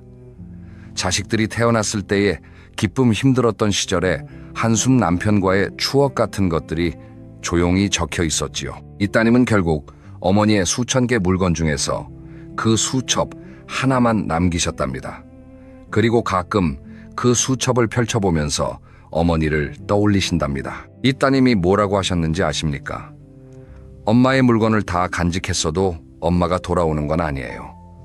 하지만 이 수첩 하나만으로도 엄마는 내 마음속에 살아계세요. 오히려 이 하나가 있어서 엄마가 더 선명하게 느껴져요. 여러분, 이 말씀이 얼마나 마음에 와닿는지 모릅니다. 물건이 많다고 해서 추억이 더 많은 게 아닙니다. 오히려 진짜 소중한 하나를 남겨두는 것이 수천 개를 쌓아두는 것보다 훨씬 더 깊이 기억할 수 있게 해줍니다. 그럼 이 질문을 한번 스스로에게 던져보세요. 이 물건이 나를 위해 있는 걸까? 내가 이 물건을 지키기 위해 살고 있는 걸까? 이 질문을 하시면 많은 것이 명확해집니다. 진짜 나에게 기쁨을 주는 물건은 그대로 두시면 됩니다. 하지만 그저 아까워서 버리기 미안해서 보관하고 있는 물건이라면 이제 놓아드릴 때가 된 겁니다. 자, 여기서 많은 분들이 이런 생각을 하실 수 있습니다. 그래, 내 마음이 가벼워지면 좋지. 하지만 그것만으로 이 많은 물건을 버릴 이유가 될까? 그래서 오늘 한 가지 더 중요한 이야기를 드리고 싶습니다. 바로 우리 자식들을 위한 이야기입니다. 여러분, 우리가 세상을 떠난 뒤 남겨진 자식들이 산더미 같은 짐을 앞에 두고 어떤 마음일지 한번 상상해 보신 적이 있으십니까? 솔직하게 말씀드리면 그건 생각보다 훨씬 고통스러운 일입니다. 제가 주변에서 부모님 유품을 정리해 본 분들의 이야기를 정말 많이 들었는데요. 그분들이 한결같이 하시는 말씀이 있습니다. 정말 힘들었다는 겁니다. 어떤 면에서 힘들까요? 먼저 시간적으로 힘이 듭니다. 자식들은 대부분 아직 직장에 다니고 있거나 아이들을 키우느라 바쁩니다.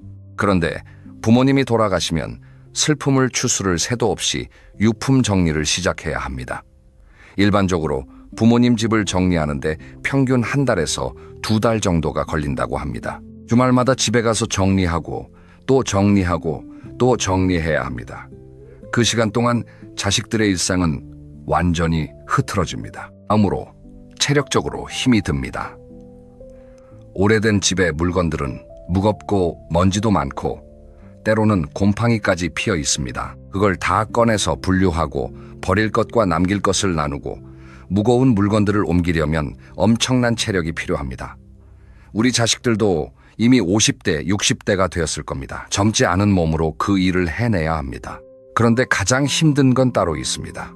바로 감정적으로 힘이 드는 것입니다. 부모님의 물건을 하나하나 만지면서 자식들은 끊임없이 부모님을 떠올립니다. 이 옷 엄마가 좋아하셨지. 이거 아버지가 아끼셨던 건데. 이건 내가 어릴 때 선물 드린 건데 하면서 계속 눈물이 흐릅니다. 슬픔 속에서 판단을 해야 하고 슬픔 속에서 결정을 해야 하고 슬픔 속에서 무거운 물건들을 옮겨야 합니다. 그리고 가장 어려운 건 버려야 하는데 버리기 미안한 감정입니다. 부모님이 그렇게 아끼셨던 물건을 자식 손으로 버리는 것이 너무 죄송하고 그렇다고 다 가져갈 수도 없어서 자식들은 매번 죄책감에 시달립니다. 엄마가 이걸 버리면 서운해 하실 텐데 아버지가 이걸 얼마나 아끼셨는데 하면서 눈물을 흘립니다. 제가 실제로 들은 이야기를 하나 더 들려드리겠습니다. 어느 따님이 어머니를 여의고 한 달 동안 매주 어머니 집에 가서 정리를 하셨답니다. 그런데 어느 날 혼자 어머니 집에 앉아서 울고 계셨답니다. 왜 우셨을까요? 어머니의 서랍을 열었는데 그 안에 수십 년 동안 모아두신 약 봉투 영수증, 누런 편지들이 가득했답니다.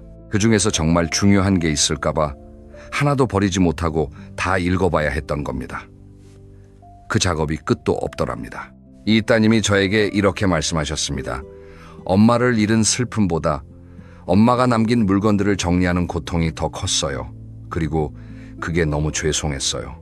여러분, 이 말씀이 얼마나 마음이 아픈지요. 우리가 아무리 아끼셨던 물건이라도 그것이 자식들에게는 엄청난 짐이 될 수 있다는 겁니다.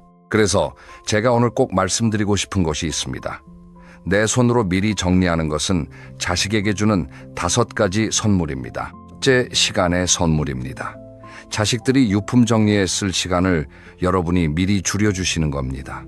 자식들은 그 시간에 여러분을 추억하며 마음을 추스를 수 있습니다. 이건 정말 큰 선물입니다.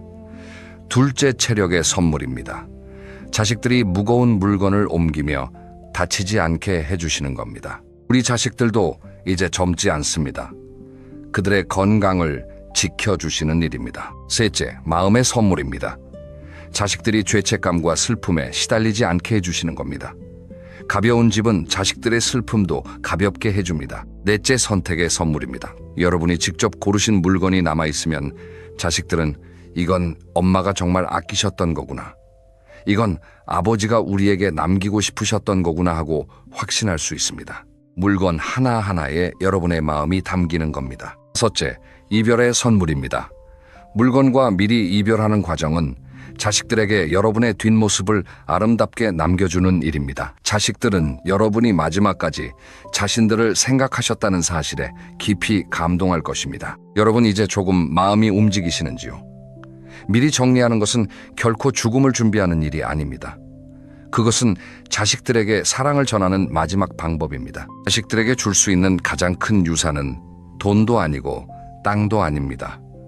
가벼운 집, 그리고 그 안에 담긴 여러분의 따뜻한 마음입니다. 그런데 비움이 주는 선물은 자식들에게만 가는 것이 아닙니다. 지금 이 순간 여러분 자신에게도 엄청난 선물이 돌아옵니다. 비움이 주는 5가지 놀라운 선물을 말씀드리겠습니다. 첫 번째 선물은 공간의 여유입니다. 물건이 줄어들면 집이 놀랄 만큼 넓어 보입니다. 같은 집인데도 거실이 2배는 넓어 보이고 방이 훨씬 커 보입니다. 햇살이 바닥끝까지 들어오고 공기의 흐름도 달라집니다. 마치 새로 이사 온 것 같은 기분이 듭니다. 실제로 많은 어르신들이 비우기를 실천하신 후 우리 집이 이렇게 넓은 집이었는지 몰랐다고 하십니다. 두 번째 선물은 안전의 회복입니다. 이건 정말 중요합니다. 나이가 들수록 가장 조심해야 할 것이 낙상 사고입니다. 노년에 한 번 넘어지면 골절로 이어지고, 골절은 오랜 입원으로 이어지고, 입원은 급속한 건강 악화로 이어집니다. 그런데 집안에 물건이 많으면 넘어질 위험이 훨씬 높아집니다. 바닥에 놓인 물건 통로에 쌓인 상자 흔들리는 가구, 이런 것들이 모두 낙상 위험입니다. 집을 비우시면 이런 위험이 줄어듭니다. 안전한 집이 되는 겁니다. 세 번째 선물은 청소의 자유입니다. 물건이 많으면 청소가 정말 힘듭니다. 이것저것 드러내고 먼지 털고 다시 놓고 이런 과정을 반복해야 하지요. 나이가 들수록 이 과정이 점점 부담이 됩니다. 그런데 비우시면 청소가 놀랄 만큼 쉬워집니다. 30분이면 온 집안이 깨끗해집니다.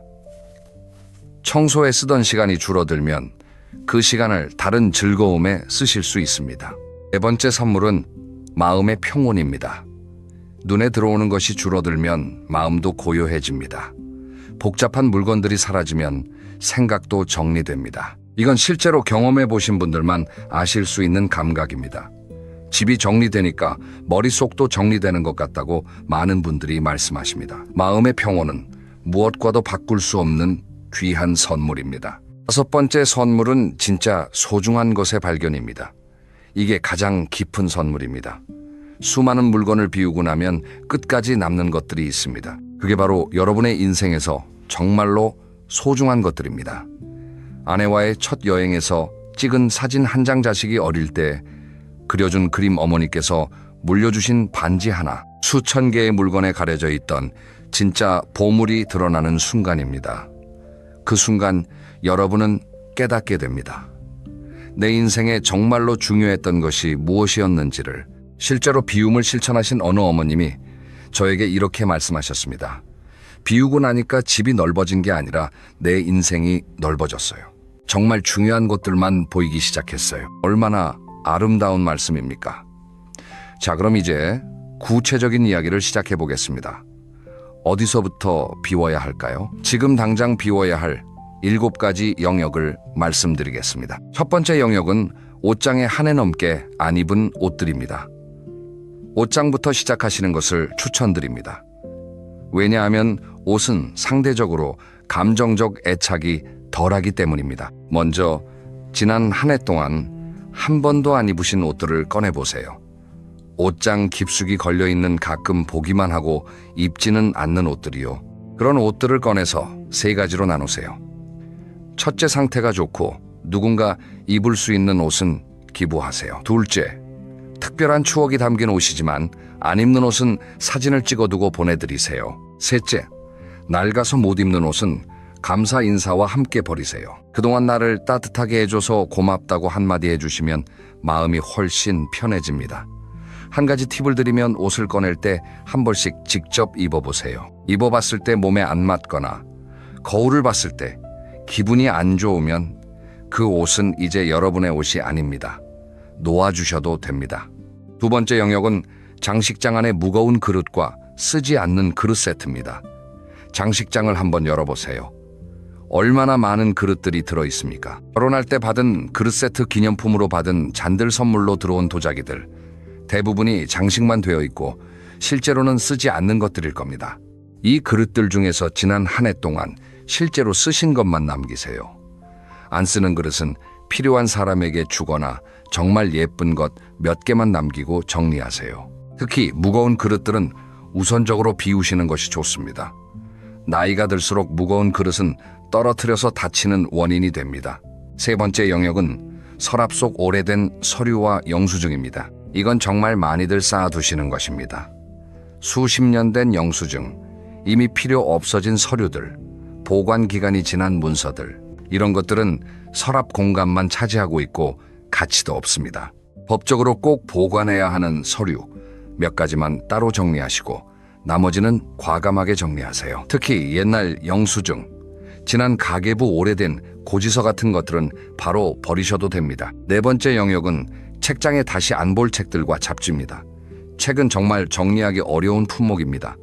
언젠가 다시 읽을 거야 하는 마음이 강하지요. 하지만 솔직히 돌아보시면 지난 5년 동안 다시 읽은 책이 몇 권이나 되시는지요? 아마 거의 없으실 겁니다. 좋은 책들은 도서관이나 지역 복지관에 기부하세요. 누군가에게 더 큰 기쁨을 줄 수 있습니다. 정말 다시 읽고 싶은 책 몇 권과 인생에 의미가 있는 책 몇 권만 남기세요. 잡지는 보관 가치가 거의 없으니 바로 정리하시는 것이 좋습니다. 다섯 번째 영역은 베란다와 창고에 고장난 물건들입니다.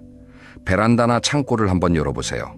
언젠가 고쳐서 쓸 거야 하고 쌓아두신 물건들이 얼마나 많으십니까? 고장난 라디오 안 쓰는 가전제품, 낡은 화분 정체를 알 수 없는 상자들, 솔직하게 물어보세요. 지난 5년 동안 저걸 고쳐서 쓰신 적이 있으십니까? 없으시다면 앞으로도 고쳐서 쓰실 일이 없을 가능성이 높습니다. 과감하게 정리하세요. 폐기물 처리 규정에 맞게 잘 버리시거나 고물상에 가져가시면 됩니다.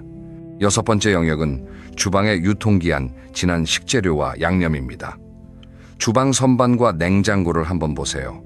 유통기한이 지난 양념, 오래된 통조림, 언제 샀는지 기억도 안 나는 식재료들이 꽤 있을 겁니다. 유통기한이 지난 식품은 건강에 해로울 수 있으니 바로 정리하시는 것이 좋습니다. 그리고 앞으로는 꼭 필요한 것만 소량 구입하시는 습관을 들이세요. 음식을 쌓아두면 오히려 낭비가 됩니다. 일곱 번째 영역은 조금 다른 이야기입니다. 바로 마음속에 쌓인 옛 원망과 후회의 감정입니다. 이것도 비움의 대상입니다. 집안의 물건만 비우는 게 아니라 마음의 짐도 내려놓으셔야 합니다. 평생 마음속에 품고 있던 어떤 사람에 대한 원망, 지난 선택에 대한 후회, 스스로에 대한 자책, 이런 것들을 이제 놓아주시는 연습을 하세요. 편지를 써서 불태우시는 방법도 좋고 일기에 다 쏟아놓고 찢어버리시는 방법도 좋습니다. 중요한 건 마음속에 쌓인 것들을 의식적으로 내려놓는 것입니다. 집이 가벼워질 때 마음도 함께 가벼워져야 진짜 비움입니다. 지금까지 비울 영역을 말씀드렸는데요. 여기서 가장 중요한 질문이 있습니다. 그럼 어떻게 시작해야 할까요? 한꺼번에 다 해야 하나요? 절대 그러지 마세요. 한꺼번에 다 하려고 하시면 지쳐서 포기하시게 됩니다. 가장 좋은 방법은 하루에 한 물건씩 부드럽게 시작하는 것입니다. 말 그대로 하루에 딱 한 물건만 비우는 겁니다. 오늘은 옷 한 벌, 내일은 그릇 한 개, 모레는 책 한 권. 이렇게 천천히 부드럽게 시작하세요. 이게 사소해 보이지만 한 달이면 30개의 물건이 비워지고 1년이면 365개의 물건이 비워집니다. 이 정도면 여러분 집이 눈에 띄게 가벼워집니다. 그리고 무엇보다 이 방법은 부담이 없어서 지속 가능합니다. 조금 더 적극적으로 하고 싶으신 분은 한 구역씩 정리하는 방법을 써보세요. 하루에 서랍 하나, 일주일에 선반 하나, 한 달에 방 하나, 이렇게 구역을 정해서 집중적으로 정리하는 겁니다. 한 번에 30분 정도만 하시면 됩니다. 30분의 힘이 놀랍게 큽니다. 그리고 버리기 어려운 물건과 이별하는 4가지 방법을 알려드리겠습니다. 첫째, 감사 인사 방법입니다. 물건 하나하나에 그동안 고마웠다고 인사해보세요. 이 방법은 일본의 유명한 정리 전문가가 알려준 방법인데 정말 효과가 있습니다. 물건과의 이별이 훨씬 편안해집니다.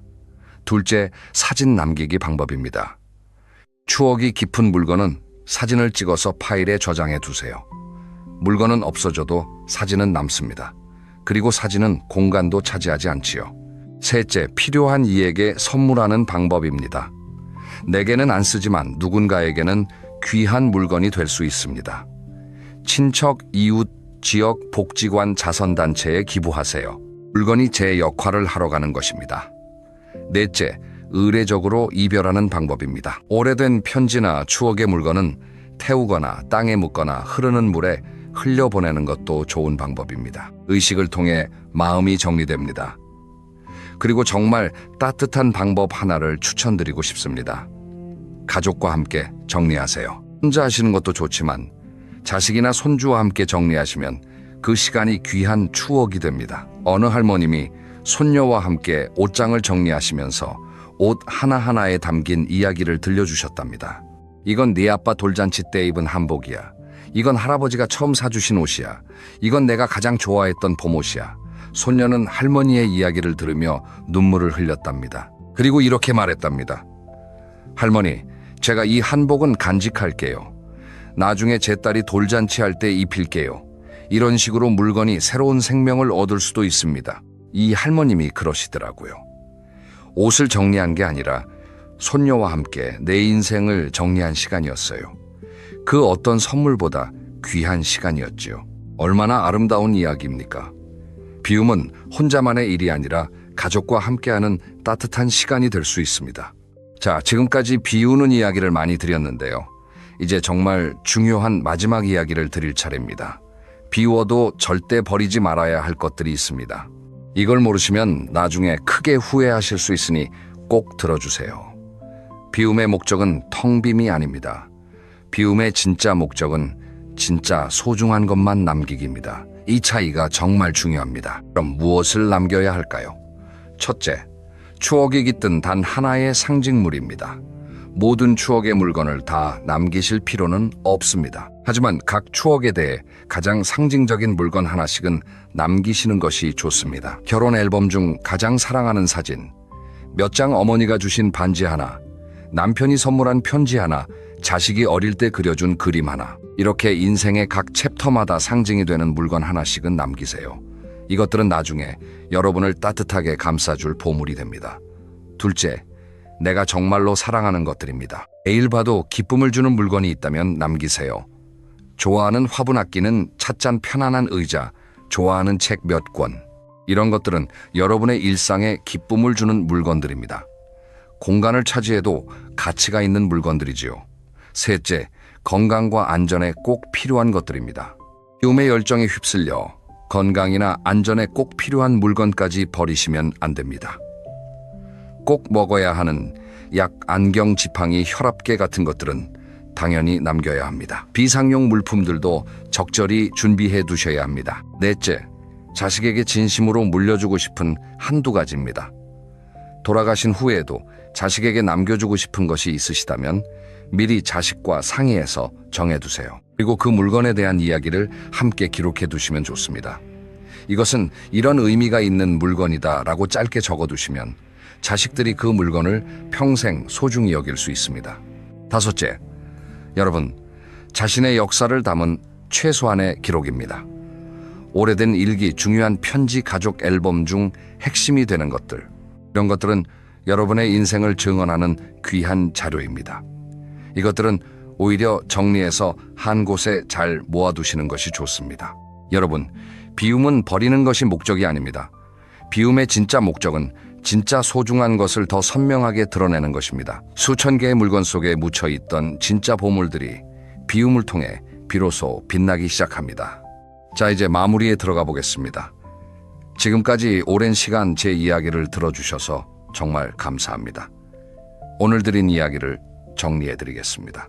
우리는 물건을 소유한 줄 알았지만 사실은 물건이 우리를 소유하고 있었습니다. 물건은 우리의 시간, 공간, 에너지, 마음의 평온을 조용히 빼앗아 왔습니다. 그리고 우리가 떠난 후에는 자식들에게 감당하기 어려운 짐이 됩니다. 그래서 지금부터 천천히 비우세요. 비움은 상실이 아니라 해방입니다. 비움은 포기가 아니라 사랑입니다. 비움은 죽음의 준비가 아니라 남은 삶을 더 풍요롭게 만드는 준비입니다. 옷장부터 시작하세요. 그 다음 장식장, 서랍, 책장, 베란다 주방 순서로 차근차근 정리하세요. 하루에 한 물건씩 부드럽게 시작하세요. 서두르지 마세요. 물건에게 감사 인사를 하고 사진으로 남기고 필요한 이에게 선물하세요. 가족과 함께 정리하시면 귀한 추억이 됩니다. 그리고 비워도 절대 버리지 말아야 할 것들을 잘 구분하세요. 추억의 상징물, 정말 사랑하는 것들, 건강과 안전에 필요한 것들, 자식에게 물려주고 싶은 한두 가지 여러분의 역사를 담은 기록들. 이것들은 여러분의 보물입니다. 빈 공간에 채워지는 것은 먼지가 아니라 평온함입니다. 집이 가벼워지면 마음이 가벼워지고, 마음이 가벼워지면 인생이 가벼워집니다. 그리고 가벼운 인생은 훨씬 더 멀리, 훨씬 더 자유롭게 날아갈 수 있습니다. 내일부터 실천할 수 있는 3가지 작은 시작을 말씀드리겠습니다. 첫째, 내일 아침 옷장을 열고 한 해 동안 안 입은 옷 한 벌을 꺼내 그동안 고마웠다고 인사한 뒤 기부 상자에 넣으세요. 딱 한 벌이면 됩니다. 둘째, 서랍 하나를 정해서 30분만 정리해 보세요. 한 개의 서랍이 여러분의 시작이 됩니다. 셋째, 정말 소중한 물건 3가지를 꼽아보세요. 그 3가지가 여러분 인생의 본질을 보여줄 겁니다. 작은 시작이 큰 변화를 만듭니다. 오늘의 한 걸음이 내일의 가벼운 집을 만들고, 가벼운 집은 가벼운 마음을 만들고, 가벼운 마음은 행복한 노년을 만듭니다. 여러분, 이 여정은 외로운 여정이 아닙니다. 이 여정은 여러분 자신을 사랑하는 여정이고, 가족을 사랑하는 여정이고, 남은 삶을 껴안는 여정입니다. 비우시는 만큼 여러분의 영혼은 더 자유로워질 겁니다. 마지막으로 한 가지 꼭 기억해 주세요. 비우는 것은 버리는 것이 아니라 다음 세대를 위해 자리를 비워주는 사랑입니다. 여러분이 남기는 가벼운 집은 자식들에게 가장 큰 유산이고, 여러분 자신에게는 가장 따뜻한 노후의 선물입니다. 오늘 하루 여러분 자신을 꼭 안아주세요. 그동안 물건을 아끼시느라 정말 수고 많으셨습니다. 이제부터는 여러분 자신을 더 아끼시는 시간이 되시기를 바랍니다. 오늘도 이렇게 긴 시간 함께 해주셔서 진심으로 감사드립니다. 여러분 모두 건강하시고 행복하세요. 그리고 꼭 기억하세요. 비우는 것은 사라짐이 아니라 남은 삶을 껴안는 가장 품격 있는 사랑이라는 것을. 다음 영상에서 또 뵙겠습니다. 안녕히 계세요.